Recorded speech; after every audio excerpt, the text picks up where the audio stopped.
Des météos rudes, dures météos rudes hiver. Les cravings en rafale, je m'accroche aux rayons du soleil, pour ne pas tomber dans la complainte.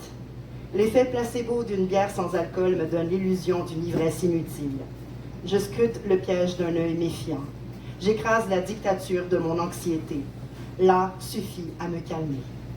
Je rêve d'une démocratie anarchiste, élire quelqu'un qui ne gouverne pas. La rebelle savoure sa liberté dans un monde qui s'éveille de plus en plus. J'arrive à un consensus qui s'appuie sur l'expérience.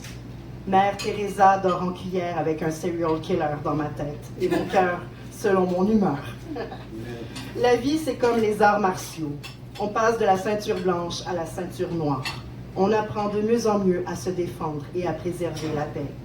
Pour grandir, il faut servir et non dominer. Cesser d'avoir peur d'être envahi. Nul besoin d'être pour ou contre. Abattons la polarisation. L'étincelle apparaît avec l'empathie. Les tripes du bon Dieu redescendent sur terre. Qu'est-ce que c'est vrai? Excusez-moi. Qu'est-ce que c'est de vraiment donner aux autres? Puis mon texte d'aujourd'hui, Joël. OK. Bon, texte de ce matin. Entre deux chaises, les pieds dans la boue, j'en connais de moins en moins. Étonné du mystère de l'abondance, des multiples avenues possibles, d'une extraordinaire liberté. Les personnes envers lesquelles je dois m'excuser sont sur ma route lorsque je suis prête pour la déculpabilisation. Qu'est-ce qui titille en moi? Premièrement, je suis beaucoup trop sévère envers moi-même. Nos erreurs du passé ne sont pas des péchés.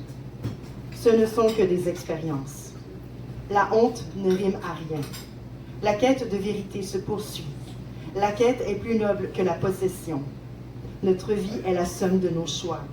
Nos histoires, tissées entre elles, nous réconfortent ou nous piquent.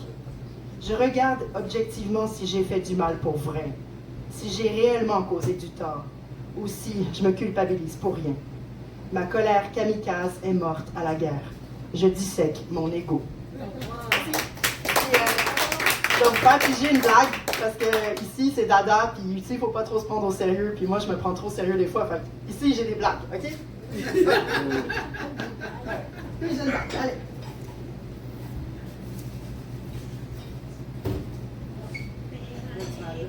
Tu la donnes. Je vais aller la lire en avant, mais je vais en faire piger une à mon ami photographe.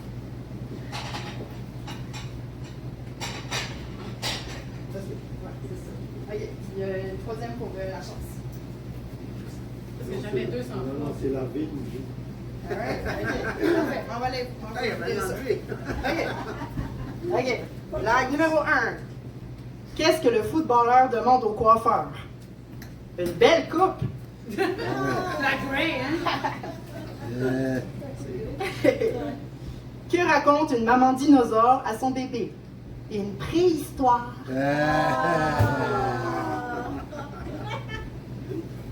À quelle question ne peut-on jamais répondre? Dors-tu? Bye bye, Dada!